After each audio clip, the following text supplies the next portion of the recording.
So here we sit, total failure to follow the Secure Fence Act and the requirements under a law to have operational control of the border. That's just a fact. Everyone here in Del Rio, everybody in Texas gets the joke. The cartels have operational control of the border.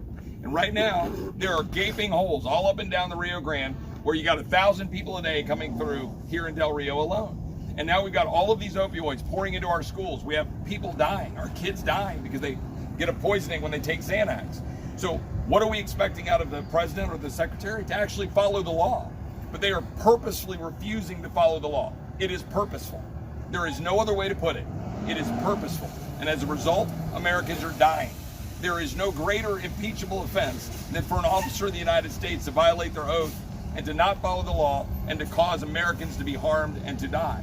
So now we're trying to work with our state counterparts who have just, appropriated $3 billion in the last legislative session, have DPS down here doing a lot of the work on the backside. But at the end of the day, a lot of it is a Band-Aid on a gunshot wound if you can't stop the flow and if the federal government refuses to turn people away. We got to have a serious conversation about Texas turning people away because the federal government's refusing to do it. We had 9 people stopped in a car in Boerne, Texas, right outside of San Antonio in the district I represent, Texas 21.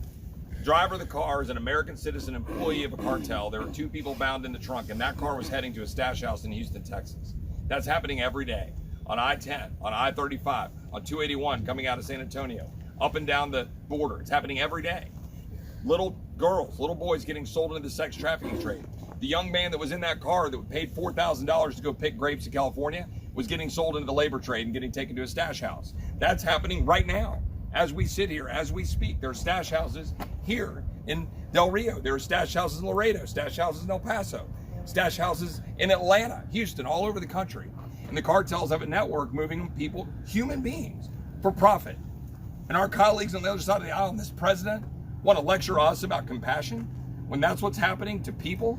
And then they're using that as a blocker to be able to move thousands of pounds of dangerous fentanyl into our communities, where you have people dying in our schools. You have high-profile deaths like Jake Ellinger, a University of Texas football player in Austin, taking Xanax and it's laced with fentanyl and he dies. Like, this is just completely incomprehensible.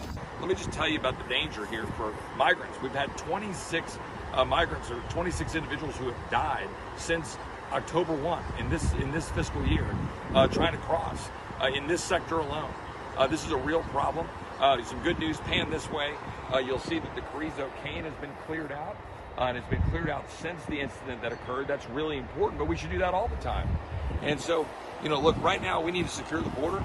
This is wide open still, and we need to make sure we're doing our part to stop this in the future.